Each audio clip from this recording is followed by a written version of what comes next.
வியாழன் வணக்கம் நேத்ரா நிகழ்ச்சியின் முதலாவது சிறப்பு நேர்காணல் பகுதியோடு இணைந்திருக்கின்றோம். ஒவ்வொரு நாளும் இந்த சிறப்பு நேர்காணல் பகுதியினூடாக பல அதிதிகளை அழைத்து வந்து பயனுடைய பல விடயங்களை நாங்கள் உங்களுக்கு தந்து கொண்டிருக்கின்றோம். அந்த வகையில் இன்றைய தினம் எங்களோடு ஒரு அதிதி இணைந்திருக்கின்றார். இவரை பற்றி நாங்கள் சொல்வதாக இருந்தால், இந்தியாவினை பூர்வீகமாக கொண்டு இலங்கையில் தன்னுடைய வாழ்க்கையினை நடத்தி கொண்டிருக்கின்றார். அது மட்டுமல்லாமல் இவர் பல தடைகளை தாண்டி இன்று அவர் சாதித்து கொண்டிருக்கின்றார் என்றும் சொல்லியாக வேண்டும். இன்னும் சொல்லப்போனால் அருவி மகாவிஷ்ணு ஹெர்பல் ப்ரொடக்ஷனுடைய நிறுவனரும் ஒரு அறநெறி பாடசாலையை தன்னகத்தை கொண்டு நடத்துபவரும், இன்னும் சொல்லப்போனால் அரிமா கழகத்தினுடைய வளைய தலைவராகவும் இருக்கின்றார். எங்களோடு இணைந்திருக்கின்றார். அவரை அன்போடு நாங்கள் இணைத்துக் கொள்வோம். திருமதி விஜயகுமார் தேவி அவர்கள், வணக்கம். வணக்கம். எப்படி இருக்கிறீங்க?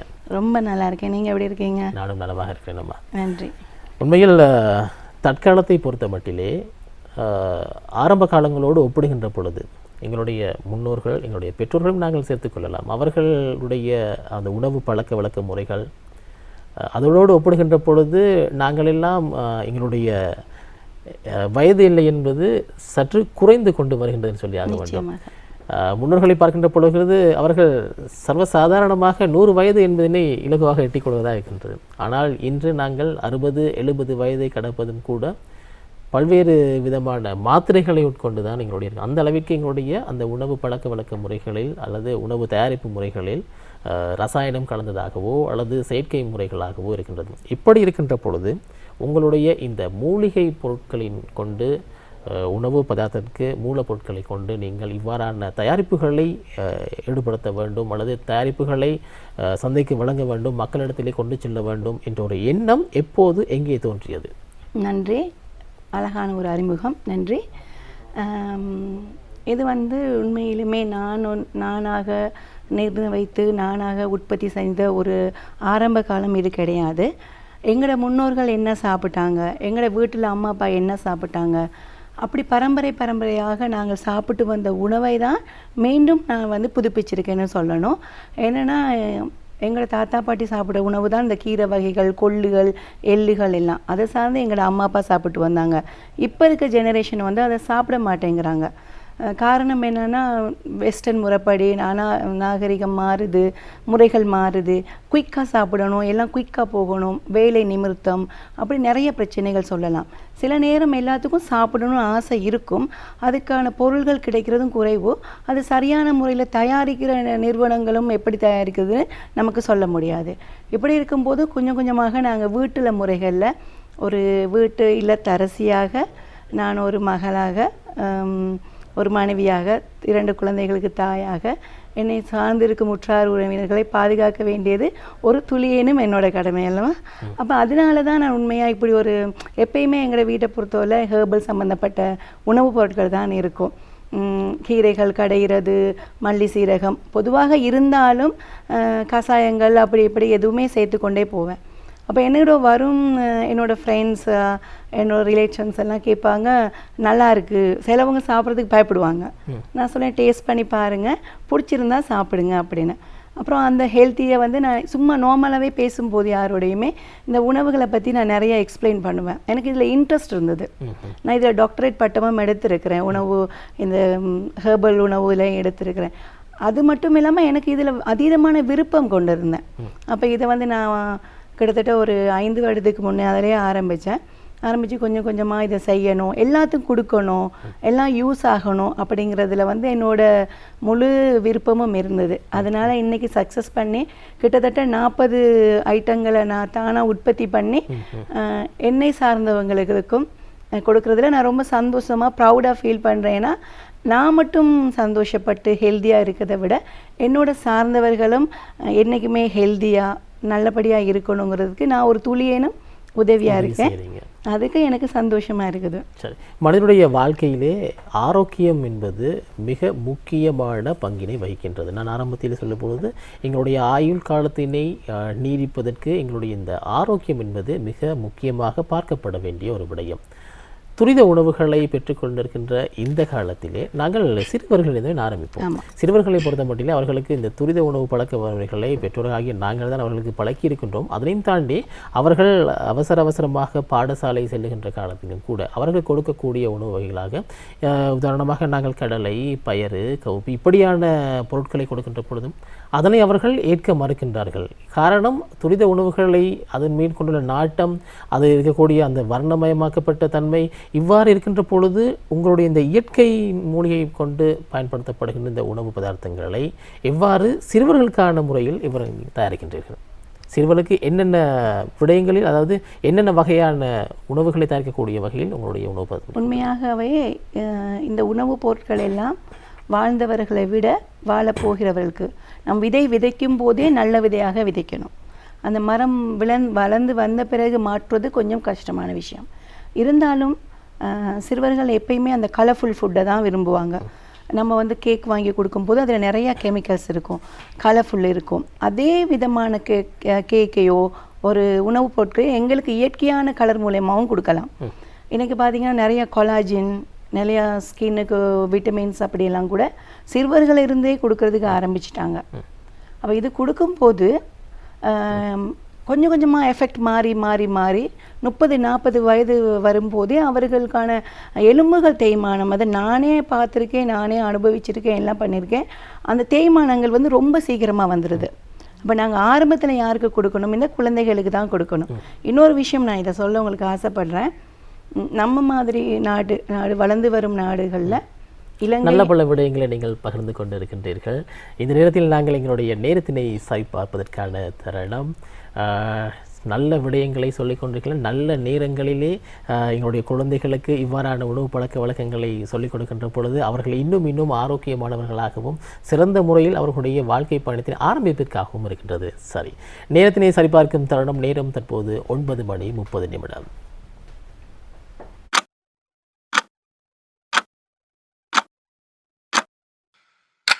கமர்ஷியல் கிரெடிட் ரன்னய பொன்னான வாழ்க்கைக்காக. இயற்கையான உணவுகளை பெறுவதிகளில் சிறுவர்களுக்கான நாட்டம் குறைந்து கொண்டு வருகிறது. நீங்கள் சொன்னது போல் அவர்கள் விரும்பிய வண்ணம் வர்ணமயமாகவோ அல்லது இன்னும் அவளுக்கு ஆரோக்கியம் தரக்கூடிய வகையில் உங்களுடைய உணவுப் பொருட்கள் என்னென்ன, குறிப்பாக சொல்ல போனால் என்னென்ன உணவு விடயங்களை நாங்கள் சொல்லலாம் சிறுவர்களுக்கு? சிறுவர்களுக்கு கலர்ஃபுல்லாக இருக்கிறதுக்காக நவதானியம் எல்லாம் கலந்த கலவை இருக்கிறது. அப்போ அதை வந்து நாங்கள் அவிச்சு அவங்களுக்கு தாளிசம் பண்ணி கொடுக்கும் போதே அதில் ஒரு கலர்ஃபுல் எல்லாமே இருக்கும். வெள்ளை, சிகப்பு, கருப்பு எல்லாமே இருக்கும். அதை பார்க்கும்போதே அவங்களுக்கு ஒரு கலர்ஃபுல் வந்துடும்.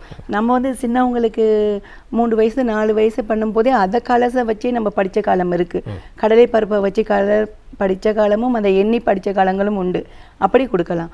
பீட்ரூட்டில் வந்து பீட்ரூட் பொடி பண்ணி தோசை வாத்து கொடுக்கலாம். ரொம்ப ரெட் கலராக நல்லா அழகாகவும் இருக்கும். அதில் ஒரு ரொம்ப சத்து வாய்ந்த முட்டையை வந்து அதுக்கு மேலே வாத்துட்டு அதுக்கு ஒரு பொடியை போட்டு கொடுக்கலாம். அப்படி நீ நமக்கு தேவையான க்ரீன் கலர் தேவை அப்படின்னா கூட நமக்கு வந்து முருங்கை பொடியோ அல்லது கருவேப்பிள்ளை பொடியோ ஏதோ வல்லாரை பொடியெல்லாம் அதிகமாக சேர்க்கப்பட்டு எங்களை உணவுகளை நாள்தோறும் கலர்ஃபுல் ஆக்கிக்கிறது எங்களோட கடமை. அதை வந்து இயற்கையான பொருட்களே செய்துக்கலாம். லஞ்ச் பாக்ஸுக்கு ரொம்ப இலகுவாக செய்யக்கூடியதாக இருக்கும், சத்து வாய்ந்ததாக இருக்கும். நம்ம பீட்ரூட்டில் ஒரு தோசையை போட்டுட்டு அதுக்கான மாவு எல்லாம் சேர்க்கப்பட்டு ஒரு ஆம்லெட்டோ ஏதோ போட்டுட்டு தூவி கட் பண்ணி கொடுக்கும்போது அவங்களுக்கு அந்த 2-3 கலர்ஸ் ரொம்ப ஆசையாக இருக்கும். இதை நம்ம கடையில் வாங்கி கொடுக்கணுங்கிற அவசியம் இல்லை. இதே நாங்கள் தேசிய உணவாக கூட சாப்பிட்ற பால் சோறு அதை கூட கலர்ஃபுல்லாக பண்ணலாம். அதுக்கு தேவையான காய்கறிகளை அந்த ஜூஸ் எடுத்து ஊற்றி red colour, green colour, orange கலராக நாங்கள் இயற்கையாகவே கலர் வந்து முதல்ல இயற்கையாகவே கண்டுபிடிக்கப்பட்டது தானே. அப்போ நாங்கள் இயற்கை முறையில் கொடுக்கும்போது சத்து வாய்ந்ததாக இருக்கும் அவங்களுக்கு. இவ்வாறான இயற்கை உணவு பதார்த்தங்களை தயாரிக்கின்ற பொழுது இதற்கு பயன்படுத்தப்படுகின்ற மூலப்பொருட்களாக நீங்கள் எவற்றினை சொல்கிறீர்கள்? ஆமாம், மூலப்பொருட்களாக நிறைய விஷயங்களை சொல்லலாம். ஒவ்வொரு பொருளுக்கும் ஒவ்வொரு மூலப்பொருள் இருக்கிறது. இப்போ என்ன ஆட்டா மாவை பொறுத்த வரையில் பார்த்திங்கன்னா ஆட்டா சீட்ஸ் வந்து ரொம்ப முக்கியம். அது இல்லாமல் அதில் நிறையா வெரைட்டிஸ் இருக்குது. இப்போ அதில் கருவேப்பிலை இருக்கிறதுனா அதில் கருவேப்பிலை இம்பார்ட்டன்ட். அதுக்கான சில இன்க்ரீடியன்ட் சீரகம், பெருஞ்சீரகம், பெருங்காய பொடி இந்த மாதிரி நாங்கள் மூலப்பொருட்களை பாவிப்போம். இதே மாதிரி அரிசி மாவு பார்த்தீங்கன்னா இடியாப்பம் புளி அரிசி மாவுலே நீல சங்குப்பூவை சேர்க்கப்பட்டிருக்குது. சங்குப்பூவை இன்னைக்கு ரிசர்ச் அந்த காலத்திலே சங்குப்பூ பாவிக்கப்பட்டது, சப்பாத்தி பூக்கள் பாவிக்கப்பட்டது. இன்னைக்கு அது ரிசர்ச்சுக்கும் போயிட்டு இதெல்லாம் உடல் நலத்துக்கு மிகவும் நல்லது. சங்குப்பூ வந்து நிதானத்தை கொடுக்கும், ப்ரெஷரை குறைக்கும், நிதானமான தூக்கத்தை கொடுக்கும்னு ப்ரூவ் பண்ணப்பட்டிருக்குது. இப்போ இதெல்லாம் கொடுக்கும்போது இதுக்கு மூலப்பொருளாக நீலப்பூ தான் சேர்க்கப்படும். அந்த மாவும் அரிசியை கழுவி காய வைத்து அதுக்கான தேவைகளை பதப்படுத்தி அந்த நீலப்பூவுடன் சேர்த்து அரைத்து அது சரியான முறையில், இப்போ பொதுவாக நாங்கள் ஹோம்மேட் வீட்டில் உற்பத்தி செய்யும் பொருட்கள் என்று சொல்லும்போது உண்மையாகவே மிக கவனமாக நாங்கள் உற்பத்தி பண்ணுவோம். ஏன்னா அதே பொருட்களை தான் நாங்கள் சாப்பிடுவோம், நாங்கள் வேறு வாங்கி சாப்பிட போகிறது இல்லை. அப்போ நாங்கள் ஒரு வீட்டுக்கு தினம் தினம் எவ்வாறு நம்ம சுத்தமாக சமைச்சு சாப்பிடுவோமோ அந்த அளவு சுத்தமாக ஒவ்வொரு பொருளையும் கண்காணித்து வறுத்து கழுவி செய்யும்போது அது தனித்துவம் இருக்கிறது, அந்த பொருட்களுக்கான தனித்துவம் நிச்சயமாக இருக்கிறது. நீங்கள் சொன்னது போல் இடியப்பமா இட்டலிமா இப்படியான பல வகையான உணவுப் பொருட்களை இயற்கையாக செய்கின்ற பொழுது இந்த நிறுவனத்தை நீங்கள் ஆரம்பிக்கின்ற பொழுது மக்கள் மத்தியிலே இதற்கான வரவேற்பு கிடைக்குமா, அல்லது மக்கள் மத்தியிலே துரித உணவுகள் மீது அதிகப்படியான நாட்டம் இருக்கின்ற பொழுது இயற்கை முறையிலே தயாரிக்கப்படுகின்ற இவ்வகையான உணவுப் பொருட்களுக்கு எவ்வகையான கேள்விகள் வரப்போகின்றது? இது தொடர்பான சவால்களாக நீங்கள் முகப்படுத்தவையவை? நிச்சயமாக இது போய் ஒரு இடம் சேரும் போதே மிக கஷ்டமாக இருக்கிறது. பொதுவாக என்ன விஷயம் என்றால், நான் ஆரம்பிக்கும் போது 10-12 வருடத்துக்கு முன்னதாக நான் ஆரம்பிக்கும் போது செல்ஃப் எம்ப்ளாய்மெண்ட் அப்படின்னா பெண்களுக்கான தொழில் வேலைவாய்ப்பு அமைத்து கொடுப்பது தான் எங்களோட நோக்கமாக இருந்தது. மிகவும் கஷ்டம் வாய்ந்த சில பகுதிகள் இருக்கிறது, நான் நாள்தோறும் பார்க்கும் இடங்கள் இருக்கு. அப்போ அங்கே வந்து அவங்களுக்கு தினந்தோறும் நம்மளால் உதவி பண்ண முடியாது. வீட்டுல இல்லத்தரசிகளுக்கு ஏதாவது ஒரு வருமானம், பெண் என்றால் எதையாவது சாதிக்க வேண்டுங்கிறது எல்லாரோட நோக்கமாகவும் இருக்க வேண்டும். படித்தோம் இருந்தோம் திருமணம் முடிந்தோம் வாழ்க்கைன்னு இருக்க முடியாது. எங்களுக்கான ரெஸ்பெக்ட் கிடைத்தாலும் எங்களுக்கான வாழ்வாதாரம்னு ஒரு துளியேனும் இருக்கணும். அந்த நிலைமையில் பார்த்தீங்கன்னா இதுக்கு வாழ்வாதாரத்துக்கு ரொம்ப அடிமைப்பட்ட பெண்கள் வந்து ரொம்ப கஷ்டப்படுவாங்க. டெய்லி தன்னோட தேவைகளை பூர்த்தி செய்கிறதுக்கே ரொம்ப கஷ்டப்படுறாங்க. அப்போ அப்படி இருக்கும் பட்சத்தில் தான் நாங்கள் வந்து இந்த சுயதொழிலை வந்து ஒவ்வொரு பகுதிகளாக ஆரம்பிக்கும் போது என்னோட எண்ணம் என்னவாக இருந்துச்சுன்னா, எப்படியாவது இதை வந்து நம்ம வந்து இயற்கையாக போகணும். நம்ம ஆரம்பிக்க தான் போகிறோம், வாங்கி எடுத்து கொடுக்க முடியாது. ஆரம்பிக்கும் போதே சரியாக ஆரம்பிக்க வேண்டுங்கிற ஆசை எனக்கு ரொம்ப நாளாகவே இருந்தது. அந்த மூலியமாக அவர்களை உற்பத்தி பண்ணும்போதே நாங்கள் ஒவ்வொரு விஷயத்தையும் கண்காணித்தோம். இப்படி தான் இது இருக்கணும், இந்த மூலதனமாக தான் இருக்கணும், இது வந்து சுத்தமாக இருக்கணும், எங்களுக்கு சத்து தரக்கூடிய பொருட்களாக இருக்கணும், மூலிகையாக இருக்கணும், மற்றவங்களுக்கும் அது சேர்ந்து வரும்போது நிச்சயமாக அவங்களுக்கும் அது பலன் பெறக்கூடியதாக இருக்கணும் அப்படிங்கிற நோக்கத்திலே செய்து ஓரளவு அது நல்லபடியாக நடந்து இன்றைக்கி பொதுவாக சில இல்லத்தரசிகள் நல்லபடியாக வியாபாரம் செய்கிறாங்க. என்ன மாதிரி இதே மாதிரி நிறைய பண்ணுறாங்க. ஆனால் அவங்களுக்கு இன்னும் அதுலேருந்து வெளியே வர முடியாத நிலைமை இன்னும் இருக்குது. என்ன காரணம்? அவங்களோட சூழல். அவங்க இன்னமும் பானையும் ரொட்டியும் சாப்பிட விரும்புகிறாங்க. ஆனால் அதை விட விலை குறைவாக ரொம்ப ஆரோக்கியமான உணவுப் பொருட்கள் எங்களிடமும் இருக்குது. இதே நான் சொல்கிற மாதிரி நீங்கள் ஓரளவு வசதியானவர்களும் படித்தவர்களும் அந்த மாதிரி ஒரு பன்னோ கோக்கோ அல்லது நம்ம வெளியில் வாங்கும் பானங்கள் எதுவுமே அருந்துவது மிக குறைவாக இருக்குது. நீங்களே அதை பார்த்துருப்பீங்க. இதே நாங்கள் ரொம்ப வந்து ஒரு படிப்பு அறிவு குறைந்தவர்களும் வருமானத்தில் குறைந்தவர்களும் தான் இன்றைக்கி ரோட்டில் நீங்கள் பார்க்கும்போதே தெரியும், கோக் பாட்டிலோடு இருப்பாங்க அல்லது அந்த பேக்கெட் ட்ரிங்க்ஸோடு இருப்பாங்க. அதை பார்க்கும்போது உண்மையாக எங்களுக்கு கவலையாக இருக்கும். நீங்கள் 10 நாள் குடித்தா அது என்ன ஆகும் உங்கள் உடம்புக்கு? ஒரு நாளும் ஏதோ ஒரு ஃப்ரூட் ஜூஸ்ன்னு நாங்கள் குடிக்கிறது, அதில் நிச்சயமாக ஒரு ஃப்ரூட்ஸை போட்டு அப்படி செய்யவே முடியாது. அதில் ஒரு கெமிக்கலை போட்டு முழு கலரை போட்டு அதுக்கு சீனி போட்டு அது செய்யும் போது கொஞ்சம் கொஞ்சமாக எங்கள் உடலை அதை அரித்து நொறித்து கொள்ளுறது. அப்போ அதற்கான பானங்களை வந்து நாங்கள் வந்து உற்பத்தி பண்ணி அவங்கள கொண்டு போகும்போது அவங்க ஏற்றுக்கொள்வதும் ரொம்ப குறைவும். நாங்கள் வந்து அந்த சங்குப்பூ சொன்னோம் இல்லையா, அந்த பூவை வந்து சேகரித்து எடுக்கிறது மிக கஷ்டம். கிட்டத்தட்ட 1 கிலோ பூ சேர்க்கிறதா வாங்குறதா இருந்தால் இன்றைக்கி 13,000 17,000 ரூபா வருது. 100 கிராம் பூ வந்து 4,000 ரூபாய்க்கு விற்கப்படுகிறது. நீங்கள் கம்பெனிஸில் பார்க்கலாம். இதை வாங்கி நாங்கள் இவ்வளோ பதப்படுத்தி அரைத்து பொருள் பண்ணி மக்கள் நல்லா இருக்கணும் அப்படின்னு கொடுக்கும்போது நஷ்டமாக தான் கொடுப்போம் நிச்சயமாக. ஏன்னா 11,000 ரூபாய் அந்த மாதிரிக்கு எடுத்தாலும் எங்களுக்கு கொஞ்சம் ஆர்கானிக் சென்டர்ஸில் விலை குறைச்சி கொடுப்பாங்க. இருந்தாலும் எங்களுக்கு அதை கொடுக்கும்போது 500 ரூபாய்க்கு அந்த மாவை கொடுக்கவே முடியாது. இருப்பினும் கூட எதுக்காக கொடுக்குறோம், எல்லாருக்கும் இது போய் சேரணும் அப்படின்னு. அதை ஏற்றுக்கொள்வது நிச்சயமாக ஒரு சவால். பல நேரம் என்னோடய பொருட்கள் வந்து செய்து பழுதானிய காரியங்கள் எவ்வளவோ இருக்குது, ஏன்னா போய் சேர முடியல. சொன்னாலும் அதை கேட்க மாட்டாங்க, அந்த மென்டாலிட்டி அவங்களுக்கு இருக்காது. பெரிய பிராண்ட்ஸில் வந்து இதே தரமான பொருட்கள் இருக்குது. இப்போ நான் வந்து இதை வந்து நான் நாள்தோறும் உற்பத்தி பண்ணும்போது எனக்கு நிச்சயமாக தெரியும் இதில் உள்ள கஷ்டம் எப்படின்னு எனக்கு தெரியுது. கழுவி காய வச்சு அதுக்கு சரியான பதப்படுத்தி அந்த பொருளை பேக் பண்ணும்போது அதுக்கான கஷ்டம் தெரியுது எனக்கு. என்னால் நினைக்க முடியாது ஒரு கம்பெனியால் இதே நீலப்பூ இருக்குது, அந்த பூவை வந்து ஒரு கிட்டத்தட்ட அவங்க ஒரு 1000 கிலோ நாள்தோறும் அவர்கள் உற்பத்தி பண்ணுவதாக இருக்கலாமாவும். அதற்கான பூ இன்றைக்கு கிடைக்கிறதா? வெளிநாட்டிலும் அந்த பூக்கள் மிகவும் அரிதாக இருக்கிறது. நீங்கள் எவ்விடமிருந்து அந்த பூக்களை நீங்கள் பெற்றுக்கொள்கின்றீர்கள்? அத்தோடு அந்த பூக்களை கொண்டு நீங்கள் தயாரிக்கப்படுகிற இந்த அதாவது அந்த செயல்முறையும் நீங்கள் சற்று எங்களுக்கு விரிவாக சொல்லலாம். அந்த சங்குப்பூ, ஆவாரம்பூ, முருங்கை இலை பொடி, கருவேப்பிலை பொடி, பொன்னாங்கண்ணி எல்லா குலை வகையான பொடிகளையும் அரசாங்கத்தால் அனுமதிக்கப்பட்ட ஆர்கானிக் சென்டர்ஸ் இருக்கிறது.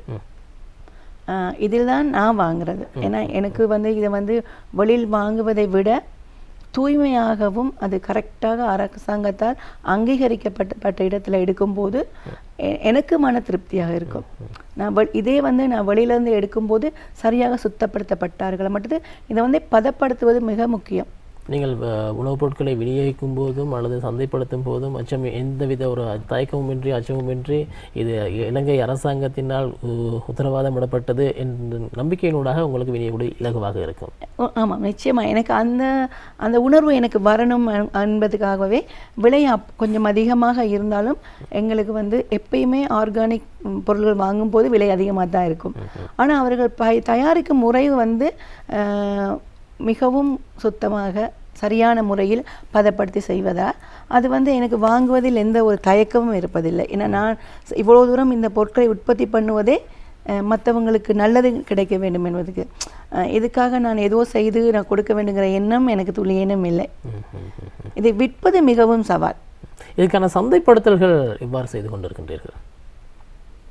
மக்களிடத்திலே நீங்கள் தயார் செய்யப்பட்ட அந்த இயற்கை மூலிகை பொருட்களான உணவுப் பொருட்களை மக்களிடத்திலே கொண்டு செல்வதற்கு சந்தைப்படுத்தல் என்பது மிக முக்கியமாக இருக்கின்றது. தற்போதைய காலகட்டத்தை பொறுத்த மட்டிலே இந்த சமூக வலைத்தளங்களின் ஊடாக உங்களுடைய இந்த சந்தைப்படுத்தல்களை இயல்பாக செய்யலாம். அதையும் தாண்டி அவர்களிடத்திலே விரைவாக கொண்டு செல்லக்கூடிய ஒரு ஊடகமாக நாங்கள் எதனை கருதலாம்? நீங்கள் சொல்லுவது மிகவும் சரியானது. சமூக வலைத்தளங்கள் தான் இன்றைக்கி எந்த ஒரு பொருளும் போய் சேர்வதற்கு நம்ம ஆர்டர் பண்ணி எடுப்பதற்கு மிக இலகுவாக இருக்குது. இருந்தாலும் எல்லா சமூக வலைத்தளத்தையும் நான் இன்னும் பாவிக்குவதற்கான விதிமுறைகளோ நேரங்களோ என்ன கொஞ்சம், ஏன்னா இந்த பொருளை உற்பத்தி பண்ணுவது வந்து பெரிய ஒரு வேலை. ஒரு பொருளை உற்பத்தி பண்ணுவதற்கு கிட்டத்தட்ட எனக்கு 3 நாட்கள் தேவை. 2 வேலையாட்களோடும் என்னோடையும் சேர்த்து ஒரு 3 வேலையாட்கள் தேவை. திடீர்னு வாங்கியதை பொடி பண்ணி பேக் பண்ணக்கூடிய அளவு செய்யக்கூடிய பொருட்கள் அல்ல இது. ஒவ்வொன்றையும் கழுவி காய வைத்து வறுத்து பொடி பண்ணப்படுவதால் அது எனக்கான சமூக வலைத்தளங்களில் போய் அது வேலைகளை செய்வது மிகவும் கடுமையாக இருக்கிறது. அப்போ நாங்கள் இவ்வாறான பொருட்களை நாங்கள் எங்கு பெற்றுக்கொள்ளக்கூடியதாக இருக்கும்? பொதுவாக என்னோட பொருட்களை என்னை சார்ந்தவர்கள், என்னோட நண்பர்கள், உறவினர்கள், எனது குடும்பத்தார்கள் விரும்பி வாங்குவாங்க. எனக்கு அதில் ரொம்ப சந்தோஷம். பொதுவாக இந்த பொருட்கள் நான் வெளியிலே கொடுப்பதுன்னா யோகா சென்டர்ஸ், யோகாசனம் கற்றும் அனைவரும் பெற்றுக்கொள்கிறாங்க. இதில் இனத்தை விட நமது சகோதர இனத்தை சேர்ந்தவர்கள் இதில் மிகவும் ஆர்வம். எனக்கு மிக மிக அற்புதமாக இருந்த விஷயம் என்னென்னா, ஏன் நம்ம தமிழர்களிடம் இது வந்து இவ்வளவு போய் சேராமல் இருக்கிறது அப்படின்னு ஒரு கவலையான விஷயம். சிங்களவர்கள் நம்ம சகோதர மொழிக்காரர்கள் இதை அவ்வளோ அழகாக வாசித்து அதை சொன்ன உடனே கேட்டு இது இப்படி இருக்குதா அப்படியான்னு கேட்டு வாங்கும்போது அதை நமக்கு மீண்டும் ஏதாவது ஒன்று உற்பத்தி பண்ணி அவங்களுக்கு கொடுக்கலாமே அப்படிங்கிற ஆர்வம் வருகிறது. பொதுவாக இது ஜிம், நம்ம நாள்தோறும் உடற்பயிற்சி நிலையங்கள், யோகாசன நிலையங்கள், இந்த மாதிரி இடங்களில் தான் இது விரும்பி வாங்குறாங்க. அவர்களுக்கு தன் உடம்பு மிகவும் ஆசையாகவும் அற்புதமாகவும் இருக்கிறதுனால அவங்க இதை ஈஸியாக வாங்கி பயன்பெறக்கூடிய உடற்பயிற்சி நிலையங்கள் மற்றும் யோகாசன நிலையங்களில் அவர்களுடைய உடல் ஆரோக்கியத்தினை வலிமைப்படுத்துவதோடு உள ஆரோக்கியம் சார்ந்த விடயங்களோடு இன்னும் ஆரோக்கியமான உட்கொள்ளப்படுகின்ற உணவுகளையும் ஆரோக்கியமாக இருக்க வேண்டும் என்பதற்காக அந்த நிலையங்களுக்கு நீங்கள் இவற்றினை வழங்குகிறீர்கள். குறிப்பாக இவ்வாறான பொருட்களுடைய காலாவதி திகதியாக நாங்கள் எவ்வளவு காலம் இதனை நீடித்து வைத்திருக்கக்கூடிய, குறிப்பாக சொல்லப்போனால் உங்களுடைய இடியாப்பமா என்று வைத்துக் கொள்வோமே, அந்த இடியாப்பமாவை நீங்கள் தயார் செய்த தினத்திலிருந்து எத்தனை நாட்களுக்கு இதனை நாங்கள் வைத்துக்கொள்ளலாம்? நிச்சயமாக இடியாப்ப மாவு இதில் இருக்குது. வெயிட் லாஸ் பொடியிலிருந்து ப்ரோட்டீன் மிக்ஸ்லேருந்து எல்லா விதமான உடலுக்கு எந்த பொருட்கள் தேவையோ அது எல்லாமே பொருட்களாக பொடிகளாக என்னிடம் இருக்கு. குறைந்தது கூடியது 6 மாதங்கள் வைத்துக்கொள்ளலாம். 6 மாதங்கள் எங்களோட காலம் வந்து 6 மாதங்கள் தான். மற்றது அதில் இருக்க சாம்பிராணி வகைகள் இருக்குது. சாம்பிராணி வகைகளையும் சொன்னீங்கன்னா இது சும்மா ஒரு சாம்பிராணி கடையில் வாங்குற சாம்பிராணியாக நிச்சயமாக இருக்காது. 31 மூலிகைகள் சேர்ந்த ஒரு அற்புதமான ஒரு மூலிகை சாம்பிராணி. அது பேர் ஐஸ்வர்ய சாம்பிராணி என்று இருக்குது. காரணம் என்னன்னா, நாங்கள் வந்து சாம்பிராணி போடுவது ஓமங்கள் செய்வதே வந்து பொதுவாக நாங்கள் அதை சுவாசிக்கணுங்கிறதுக்காக தான். எங்கள்கிட்ட இருக்கிற நோய்கள் போகணும், சுவாசிக்கணுங்கிறதுக்காக தான் கும்பாபிஷேகத்துக்கே போக சொல்லுவாங்க. அந்த ஓமங்கள் வளர்க்கும் இடங்களுக்கு கூட்டமாக போய் சேருங்கள். தெய்வீகம் கலந்ததோடு விஞ்ஞான ரீதியாகவும் அதற்கான அர்த்தங்கள் இருக்கின்றது. சரி, இந்த வகையான பொருட்களை தயாரிப்பதையும் தாண்டி சமூக சேவைகளிலும் ஈடுபட்டு வருகின்றீர்கள். அரிமா கழகத்தினுடைய முன்னாள் தலைவராக இருந்திருக்கின்றீர்கள். அது மட்டுமல்லாமல் தற்போதைய வளைய தலைவராகவும் இருக்கின்றீர்கள். அது பற்றியும் எங்களோடு நீங்கள் பகிர்ந்து கொள்ளலாம். நிச்சயமாக அரிமா கழகம் என்ன சொல்லும்போது அது ஒன்றும் புதிதல்ல. அரிமா கழகம் எனக்கு புதிதாக இருக்கலாம். என்னுடைய பரம்பரையிலோ எனது கணவரோட பரம்பரையிலோ லயன்ஸ் கிளப் அரிமா கழகம் என்பதும் பேச்சுக்கே இடம் இருக்கவில்லை. காரணம் தெரியாது. அதை பற்றி எந்த ஒரு தெளிவுதலும் எனக்கு இருக்கவில்லை. அதை பார்த்து நான் துக்கப்பட்ட நாட்களும் இருந்துள்ளது. என்ன நடக்கிறது என்று எனக்கு தெரியாதனால. ஆனால் சேவை என்பது எங்களோடு கலந்திருந்த ஒன்று. இது கழகத்து மூலியமாக தான் செய்ய வேண்டுமா என்று இன்னும் பல பேர் என்னிடம் கேள்வி கேட்கிறவர்கள் இருக்கிறார்கள். அதை பற்றி அசிங்கமாக பேசக்கூடியவர்களும் இருக்கிறார்கள். நானும் அப்படி நினைத்து கொண்டு இருந்த ஒருத்தி தான். என்னத்துக்கு இது ஃபோட்டோ எடுக்கிறாங்க அப்படின்னு உண்மையாக நான் துக்கப்பட்ட நாட்களும் பல உண்டு. அதாவது சேவைகளை செய்துவிட்டு அதனை புகைப்படம் மாற்றி சமூக வலைத்தளங்களை பகிர்ந்து கொள்வது. ஒரு நாளும் அப்படி நாங்கள் செய்ததில்லை. என் கணவரோ என் குடும்பத்தை சார்ந்தவர்களோ என் அண்ணா அக்காமார்களோ யாருமே என்னை பண்ணுறது யாருமே அப்படி புகைப்படங்களை எடுத்து பதிவு செய்வதற்கு வாய்ப்பு இருக்கவில்லை, தெரியவும் இல்லை. அதற்கு பிறகு எங்களோட சேவைகளை பார்த்து தான் என்னை அரிமா கழகத்துக்கு என்னோட கழகத்துக்கே தலைவியாக நியமித்தார்கள்.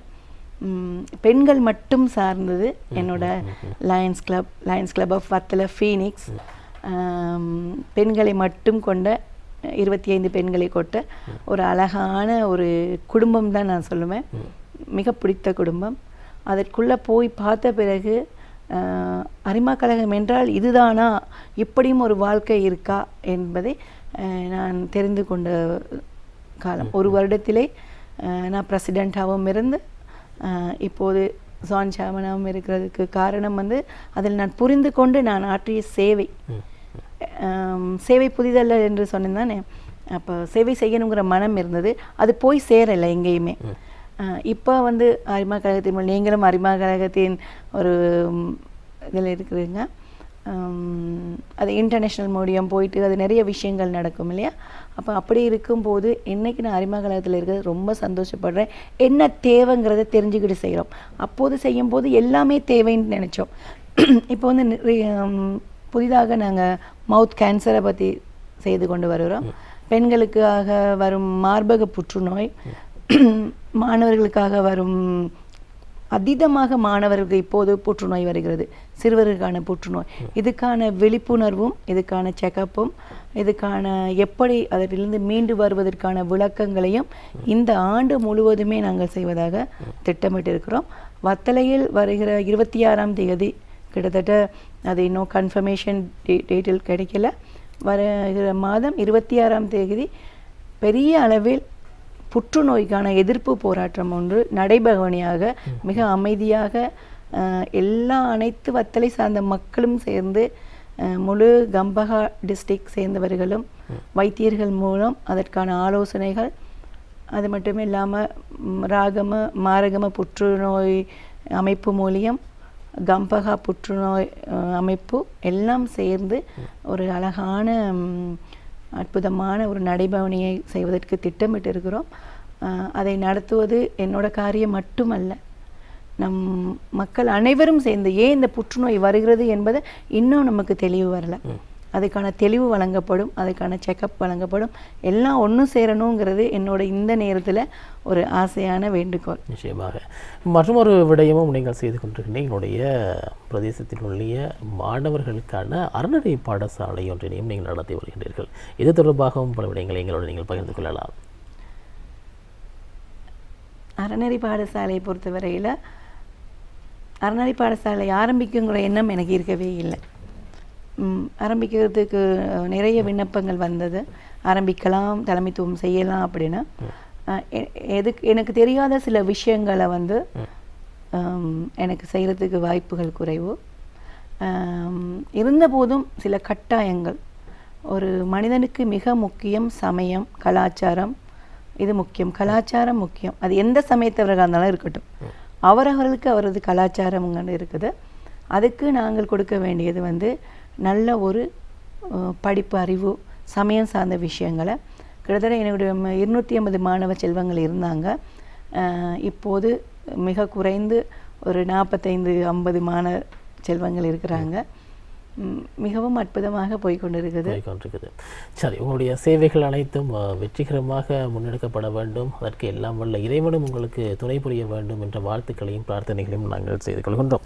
இன்றைய தினம் எங்களோடு இணைந்திருந்தார் அருவி மகாவிஷ்ணு ஹெர்பல் ப்ரொடக்ஷனுடைய நிறுவனர், அதே போன்று அனிமா சங்கத்தினுடைய வளைய தலைவரும் அறநெறி பாடசாலையினுடைய நிறுவனருமாகிய திருமதி விஜயகுமார் தேவி அவர்கள் எங்களோடு இணைந்திருந்தார்கள். அவர்களுக்கு எங்களுடைய அலைவரிசையின் தயாரிப்பாளர் சார்பாகவும் எங்களுடைய வாசகர் சார்பாகவும் இனிமையான நன்றிகளையும் வாழ்த்துக்களையும் தெரிவித்துக் கொள்கின்றோம். நன்றி அம்மா.